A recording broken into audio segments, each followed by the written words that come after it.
Welcome to my channel, The Review King. Do me a favor and hit that subscribe button and turn your notifications on. That way you can be notified when I make another helpful video. I'm always here to help. If you have any questions about stereo equipment or anything in any of my videos, don't be afraid to ask. I can always help out. So today's video is all about how to hook your receiver up to your TV and vice versa. And the first thing I'm going to cover is if your receiver has HDMI plugs like this, one HDMI out and 3 HDMI in, then it's going to be pretty easy to hook this up to a standard HDMI TV. So you're just going to plug this one right here with an HDMI cable into your TV. So I'm going to show you essentially how to set up any video source with an HDMI. I got my PlayStation here and I set it up on these blocks just to get some nice airflow under it. You can do this the same thing with any device that's HDMI. So I plug my HDMI in, and then what I'm going to do is plug my HDMI into the back of the receiver. Then the next thing I'll be doing is I'll plug another HDMI out from the receiver. That's going to go to the TV. So it goes from the PlayStation to the receiver to the TV. And I want to know which input I plugged the HDMI cord into on the back of the TV. And then I want to make sure my TV is in the corresponding HDMI input. It's the same with this here Chromecast. So I want to plug that in. It's already connected up to my TV. And it works the same with this little Super NES right here. I can plug in the power source, and then I can simply just plug in the HDMI, and I can simply continue having full surround sound stereo of any device. And now, there's another thing to cover today. If your stereo doesn't have an HDMI input, don't worry. Because they sell a device that actually has an HDMI input and it has an HDMI output, but it also leaves you with a white and a red RCA plug. So now we can use this white and this red to run back to our older receiver that doesn't have the newer HDMI.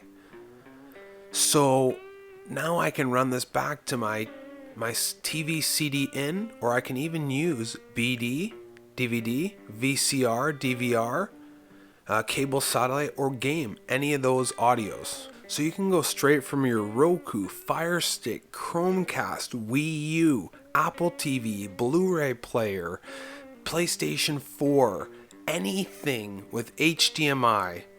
You can go now to your TV projector. The HDMI continues like it would have before, and your left and right stereo RCA plugs can now go to your soundbar, your 5.1 surround, your speakers, your receiver. It can go to anything. I'm going to put the link for this product right down there below. So this allows you to hook up your old receiver that doesn't have an HDMI input. So if you plug any device into this receiver and then in one and then out to the TV, this receiver will take the audio out of it and play it through the speakers. So exactly what it's meant to do. It's got the audio switching capabilities in there. And that makes this really easy. This is a great product. I've actually bought 2 of them in the past. Different brands. Both of them were great. Both of them had great audio quality. And it did exactly what I wanted to do. It got my old receiver back in action. So if you're looking for something to turn, to be able to use your old receiver with a new modern TV, this is exactly what you're looking for. There's tons of different variations, there's different brands, there's slightly different designs, but they all do the same thing, and they extract the audio out. I can only really speak for these 2 brands, and I will link them both in the description. I do not get paid anything if you buy these products. I just want to help you out and get your stereo working again. That's my goal. That's why I'm here, the Review King. Get your stereo working again. So this particular one right here has a USB power supply. So keep that in mind if you're looking for one of these systems. You know, I've seen some before with an AC power supply. If that's going to be better for you, do a little bit of research before you buy it, and then you'll be able to get something that works perfectly for you, and you can avoid any potential headaches down the road.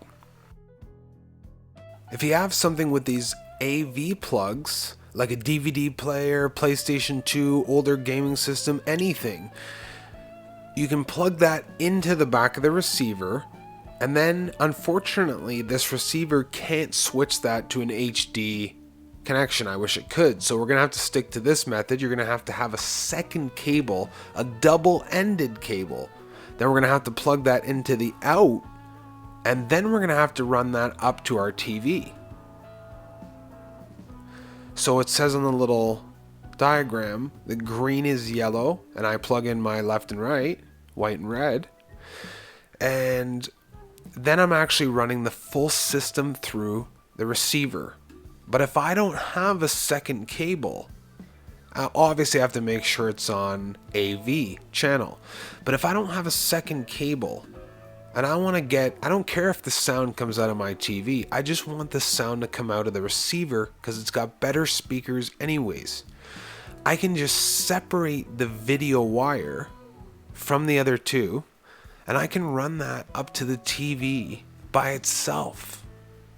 Also, right here, there's actually a little USB, and that comes in handy if you're plugging in that little system we talked about earlier that extracts the left and right stereo channels from the HDMI. So you can actually power that behind your TV. Most likely, if you turn your TV off, it will turn off. So that's awesome. But I can plug in my video into the green, send it up separately, and then I can make sure we're on channel AV, input source AV, and my video will come off there, and my sound will come through my surround sound or any stereo speakers that I haven't plugged into. And you can essentially run these wires through any of the audio channels, but just take note of which channel you're running it through, and then make sure your stereo is on the right setting, and also make sure your A or B speakers, if you have any options, is on. Hopefully you enjoyed the video, and hopefully any questions you had were answered in today's video. If they weren't, make sure to comment down below. And do me a favor, guys, hit that subscribe button and turn those notifications on. I'm always here to help. Stay awesome, stay great, and see you next time.